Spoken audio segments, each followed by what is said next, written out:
When you hear the word manipulation, you probably think of evil people or assholes or narcissists or your ex or that one shitty friend you had or a toxic parent. And you wouldn't be wrong for thinking of all of those people. But what if I told you that manipulation is happening in your life more than you realize? And what if it's possible, maybe, that you could also be manipulating too? Today, I'm talking about manipulation with good intentions. Literally, what kind of manipulation has good intentions, Sarah? What the fuck are you talking about? I'm talking about the kind of manipulation that people partake in as a means of safety, that they're trying to protect themselves or they're trying to control the external circumstances that are happening in their life. You're trying to control people's perceptions of you. It's all rooted in fear. It's the fear of rejection, the fear of not being enough, losing control, the kind of manipulation that has the goal of safety or connection compared to power or control or personal gain at the expense of other people. And here's the thing too, and you might already be thinking this, evil manipulation a lot of the time is rooted in fear, and a lot of the time it will happen subconsciously. But the difference is intent. The everyday manipulation is usually about trying to be liked or trying to protect yourself, where the darker, more toxic kind of manipulation is calculated and selfish and designed to hurt or control other people. One makes your life harder without you even realizing it. The other makes everyone's life harder, and whether anybody wants to accept it or not, is done on purpose. One is self protection, while the other is self serving. There's a difference between the good intention manipulation, that you're not a bad person at trying to manipulate, and the people that fucking suck and have hurt us in our lives that have manipulated. There's a difference between a narcissist love bombing and then gaslighting and somebody saying, it's fine when you're trying to get somebody to read your mind and dote on you and realize that there's something wrong. Like, both are manipulation. We can see that both are not good, but one of them, you're not a bad person. You're just trying to get love, basically, or attention because you don't feel the reassurance. And the other one, like, you're strategically, even if you don't realize you're being strategic, you're strategically manipulating. None of us are assholes here, okay? So that means that you have to help your other Wellish friends out in finding the show so they can all feel connected and seen as well. And you can do that by rating and reviewing the show. It really makes a difference. So rate and review the show if you have not already done so. If you have already done so, do it again. Absolutely. Thank you so much. Log into all 17 of your Google accounts and rate and review the show on every single one of them. Take your friend's phone, take whoever's phone, rate, review the show, okay? And then also make sure to do right by you and subscribe so that you do not miss one episode of Wellish. And I have a super exciting announcement for you, but I'm going to make you wait all the way until the end of the episode to hear it. But I'm so excited to share it with you guys. It's going to be so good. It's super big for the show. So make sure to stick around till the end so you can hear what that announcement is. So the thing that made me start to think about this concept, like about just this everyday manipulation that we might not even realize is happening unless we have been like brutally manipulated and you're awake to it now and you're not going to be manipulated anymore, is just like how often this happens right under our nose. So I was thinking, I was interacting with a person that kept doing this thing that they'll be like, or and you're like, I'm not asking you what's wrong. I'm not asking you what's funny. Like, you can either tell me or you don't have to tell me. And then it dawned on me that it's manipulation. That made me think of a person that I used to work with that used to pretend like the customers were exhausting, that they would be like, oh my God, I was dealing with this person and they did all of these things. They're just crazy. I can't even believe that they act like, and it's all so that they can make it seem like they were swamped with this one thing so that they don't actually do the rest of their job. And they were a very nice person. They were somebody that I enjoyed bantering with and got along with. Like it's not like they were some lazy piece of garbage that didn't do their job and sucked. Like we've all worked with those kinds of people. This person has a good work or had a good work ethic. I don't know what they're like now, but you know what I mean? Like that they weren't some piece of garbage. They did their job, but like, did they? And I just couldn't help but feel like they were unintentionally manipulating. They were trying to manipulate so that it didn't seem like they were being lazy and not doing what they wanted to do, like that they were just trying to make excuses for not doing like the second half of their job. And I just like kind of was mind blown by that realization. And then obviously, like my interaction with this other person recently, that again, it's not a person that's like some asshole or some weirdo or anything like that, but just that like they were trying to get me to have a certain response. Like instead of just authentically allowing the response to play out by being direct and being honest and just sharing what the funny thing is or sharing what the thing that irritated them is, they wanted to control how I found out about it. They wanted to control that by doing these sighs and laughs and whatever reactions to make me say something instead of just authentically sharing it and me responding that way.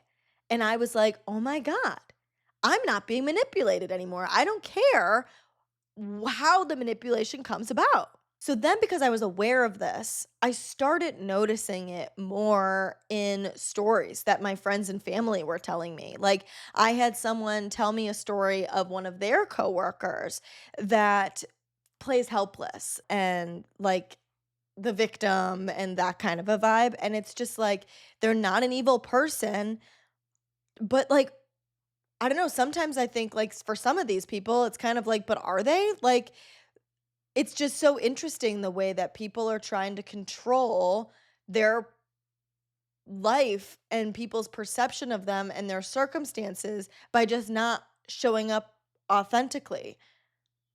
It's a means of manipulation. It's a means to make other people perceive them as helpless so they don't have to do what's required of them.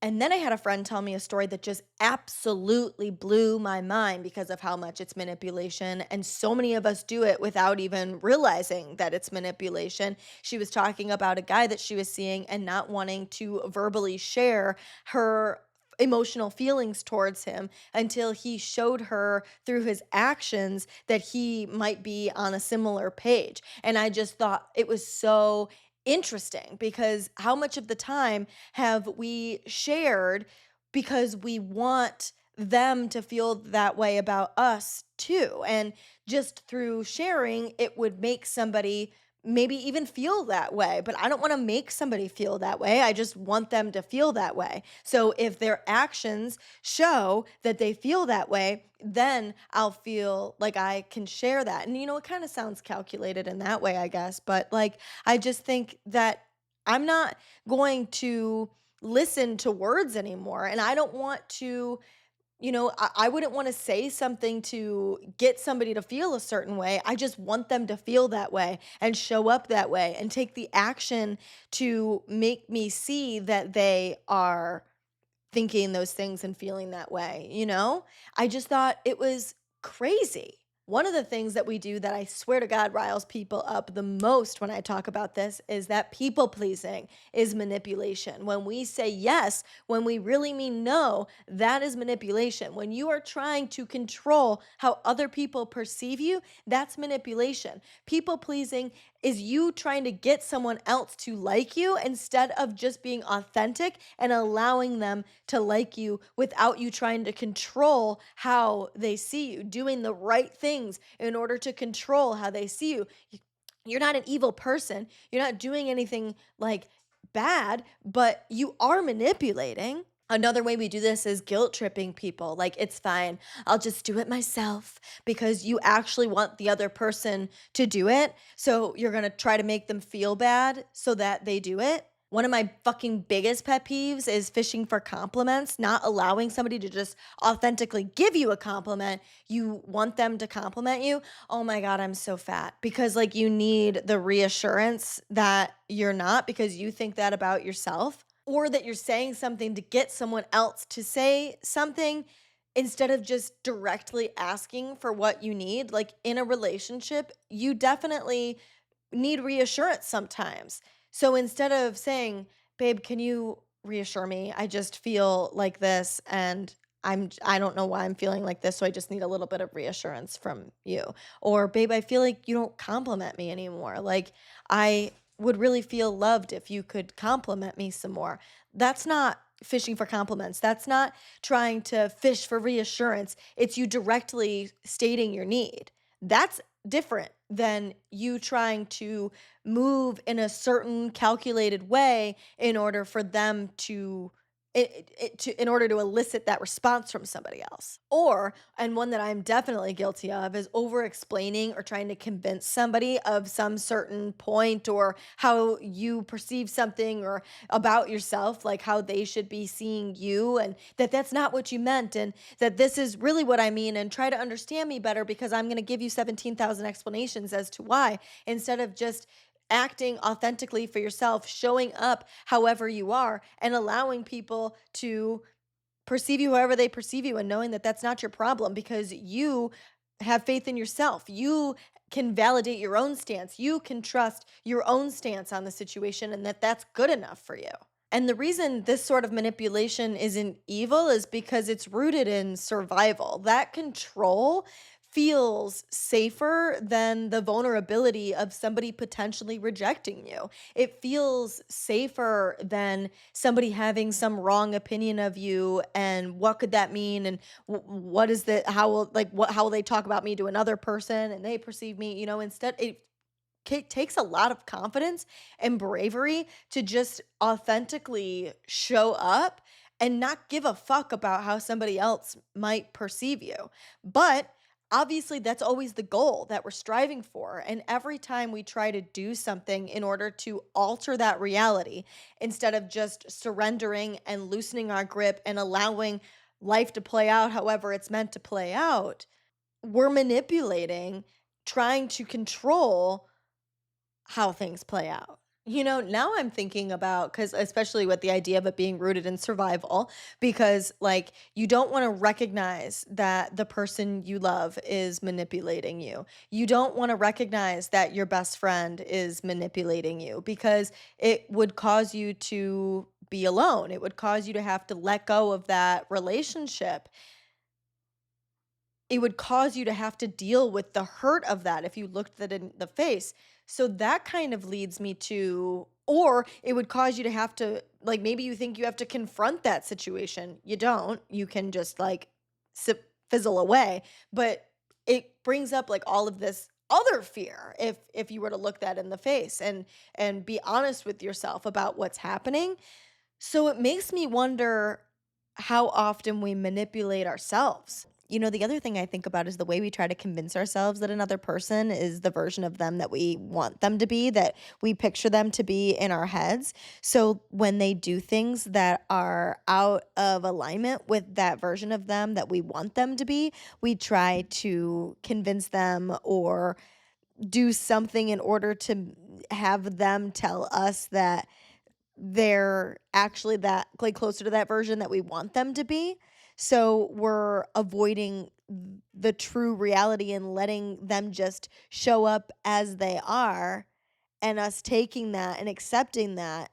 Instead, we're trying to like manipulate in that way too, and like convince them to have a different perspective and try to share and push and convince them of your perspective and point of view so that they agree with you, so then you could be like, "Phew, okay, they are like the person that I want them to be. They are the version of them that I have inside of my mind," instead of just being like, "Oh, that's your perspective. Okay, let me intake that information and now do with that information what I will," because that could be terrifying to actually have to confront that. I mean, the reason that we manipulate, it's usually about managing rejection discomfort, uncertainty. And that all comes with this idea, like if we just allow life to play out however it plays out, it's likely that that stuff will show up in our lives more than when we're moving all of the chess pieces in order to prevent that from happening. But all we're doing by doing that is prolonging the inevitable. Like, no matter what, it's going to backfire and blow up in our face, whether the person just ends up leaving, the person ends up really hurting us, the situation blows up in our face. It is something that we just over time build resentment and are unhappy because we're in a situation that really isn't in alignment with us because we've been trying so hard to control it in order to be in alignment with us instead of just sitting back and allowing the situation to play out however it does, accepting the situation as it is, and allowing the things that are meant for us to come into our life and the things that aren't to leave our life. And psychologically, manipulation is a strategy in order for us to get our needs met, but we're doing it in an indirect way because it's kind of like the concept of like, I don't want to tell you to buy me flowers. I want you to just buy me flowers. Like, I want you to do this thing for me. I want this situation to be a certain way. So I'm going to indirectly do this thing to try to cause that to happen. And I mean, we even will do that with that specific example. Like, ah, Jamie's husband always buys her flowers. Like, and then like you're expecting them to do it for you, but you're still indirectly alluding to that being what you want instead of just like being a confident bad bitch and being like, hey, you know what would really make me feel loved? Some orchids, like it would be really nice for you to, it would make me feel really loved if you did something like that and see what they do, and then they would be behaving authentically because you're telling them how you feel about something and how they could love you better and communicating that. And then if they don't do that thing, accepting that for what it is and doing with that information what you will. Are you going to continue to put up with somebody that doesn't care to meet your needs when you've directly communicated to them how your needs need to be met?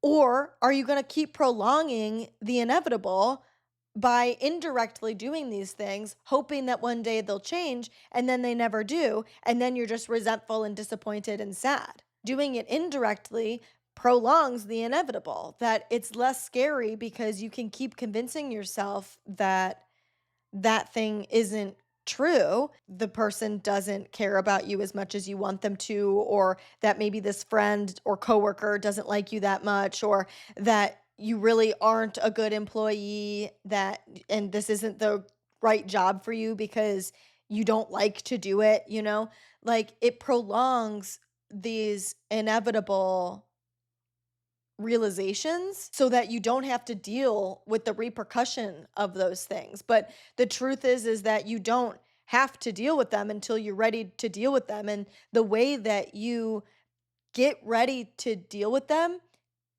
just naturally is by becoming aware of those feelings and allowing yourself to experience that emotion. And then you just naturally will be able to deal with those things. But because you're not dealing with it, you're feeling resistant of looking at it and making the problem larger and larger.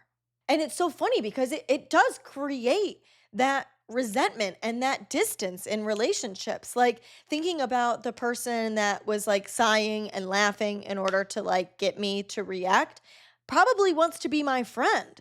But now I'm even more turned off and don't want to interact with that person because I just feel like I don't want to be manipulated. And that's just my awareness of it. But even like before being aware of it, it's just kind of like irritating. You know what I mean? Like, nobody nobody likes the person that's like, I really wish I could have one of those things. Like, just ask for the thing that you want, And then we can all move on with our day. And then I think of the people that like try to make other people feel bad for, like, just for sake of example, not spending time with them. Let's use that as an example.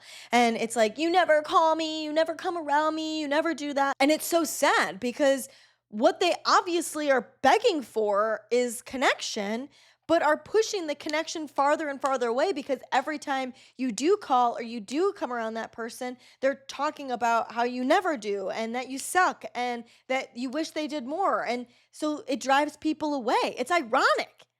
The more you manipulate people, the less you're actually getting the safety and connection you crave.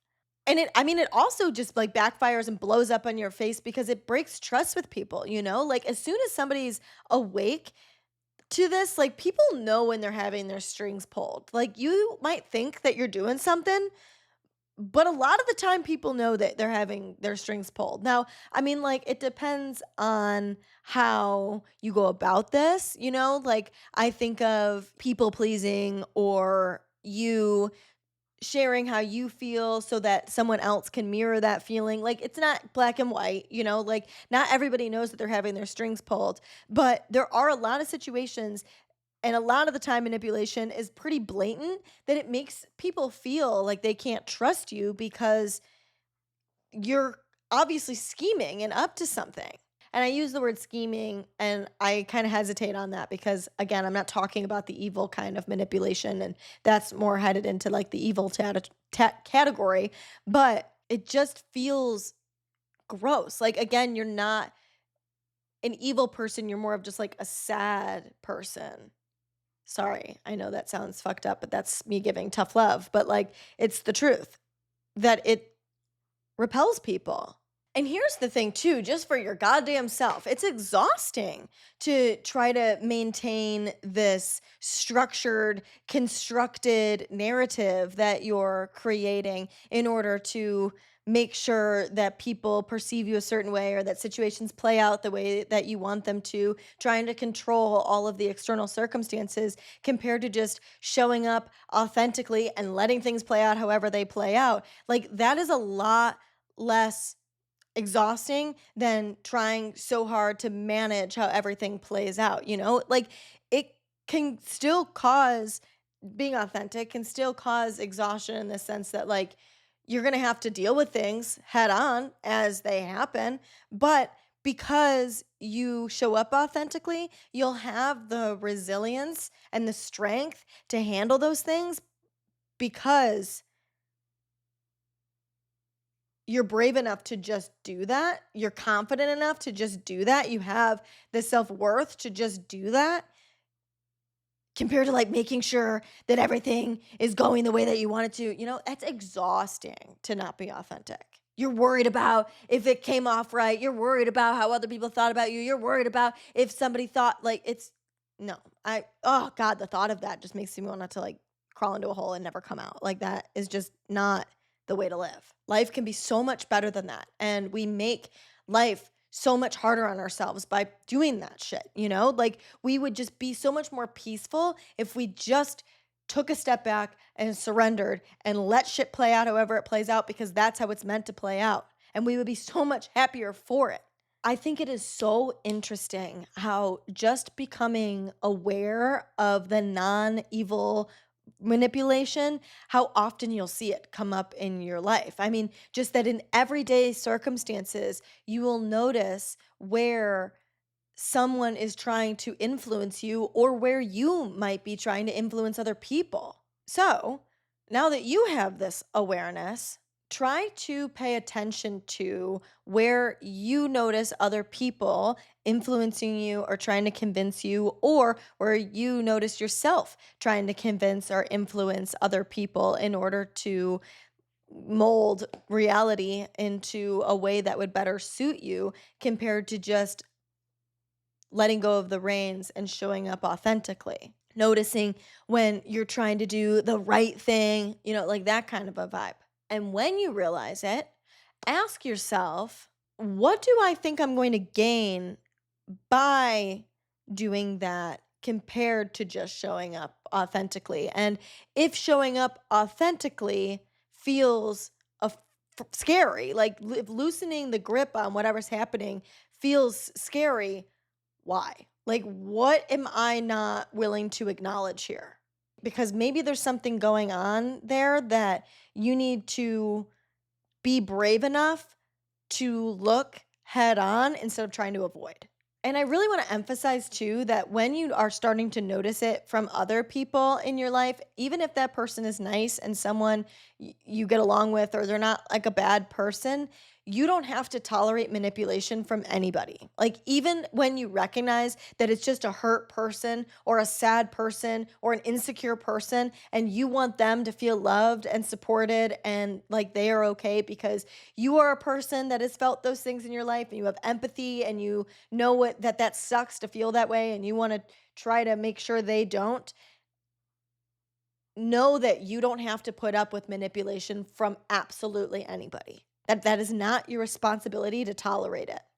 Every time you manipulate, you are trading honesty for control. And control is exhausting. So, this week, try to notice where you're pulling strings or where other people are trying to pull your strings, because awareness is motherfucking power, okay? Because once you see it, you don't have to play into it anymore.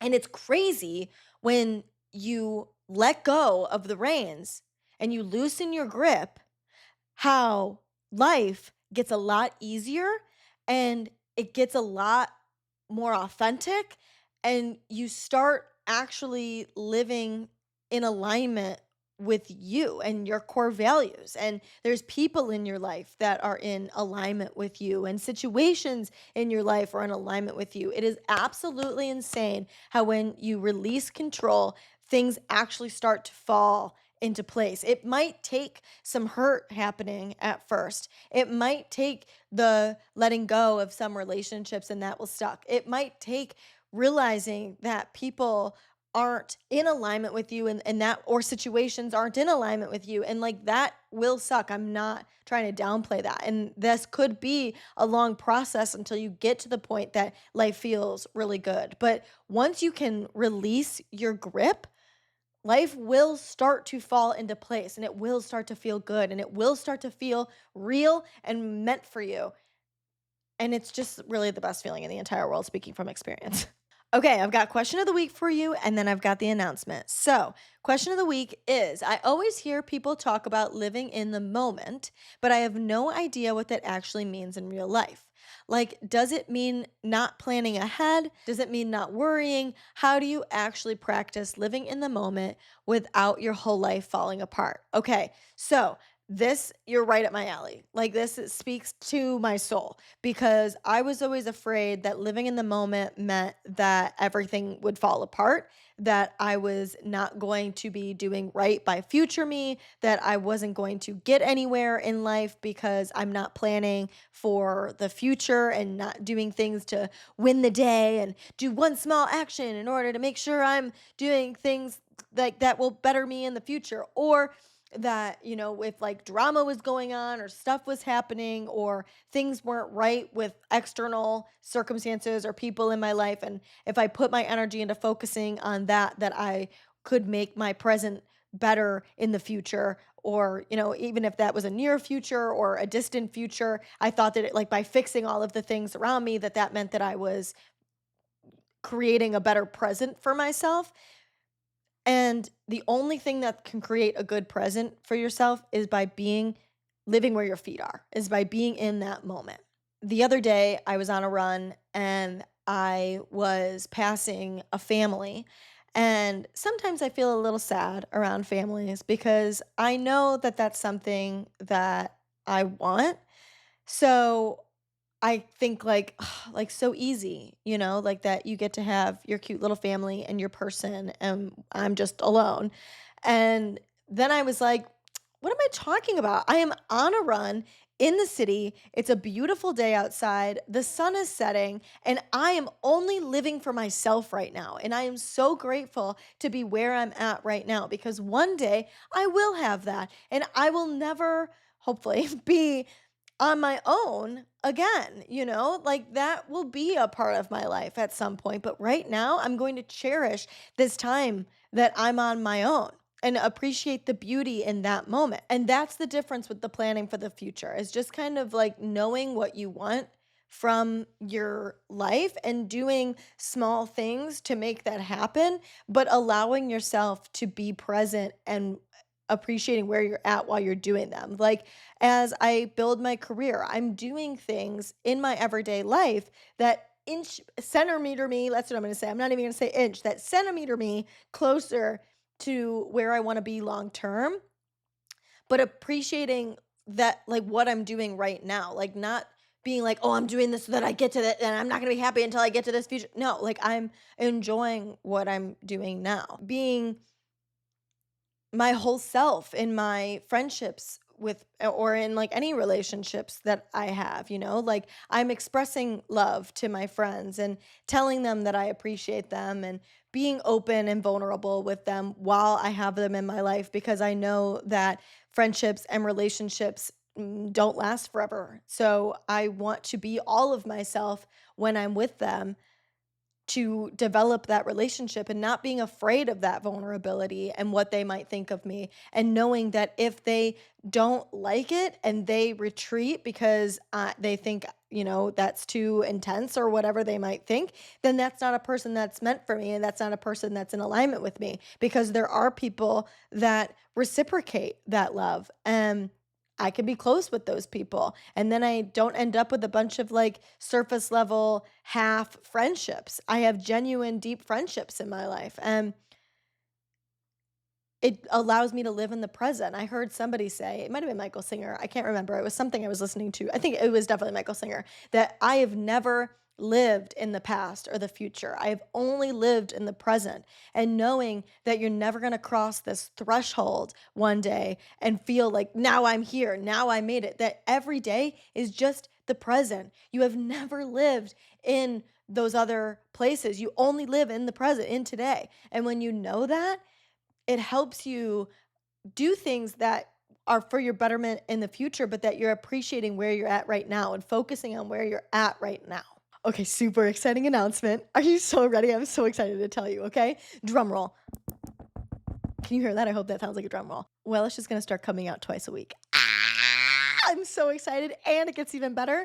The second time a week, we're bringing the interviews back, baby. So you're going to get your Monday dose of me, and then every Thursday, you're going to have an interview episode coming out. So this Thursday, I'm talking to Alicia Capani. She is a mind-body mentor and theta healer. She's a quantum healer. She was an incredible conversation. We're talking about surrender. So it was, you'll, if you relate it to today's episode and you want to hear more about surrender, this is going to be a really good episode for you. This isn't just about manipulation. Like, this is surrender in its entirety, like about letting go of control, which, I mean, if you do relate to the manipulation, it is a control issue. So listening to this episode will be super beneficial for you. She dealt with severe depression, so she fully believes that letting go instead of trying harder is what completely transformed her life and healed her. And she gives a very simple 3-step thing that we can do to start to experience this intense transformation as well. So she was an incredible conversation. I am so excited to share it with you guys. So make sure to come back this Thursday, the 18th, to listen to that episode. And that being said, that's because this week is Wellish's 3-year anniversary. Friday is Wellish's birthday, September 19th. It's just crazy to think that Wellish has been alive for the last 3 years. I want to thank all 10,000 plus of you for being here. I just think you're so incredible, and I'm so happy that it's just, this concept resonates with so many people. And 3 is just so young. Wellish has a very, very long life to live. And I'm excited to continue to share with you year after year after year. So I love you. Thank you so much. And I will not talk to you next Monday. Well, I will, but I will talk to you Thursday. Okay, talk to you then. Bye.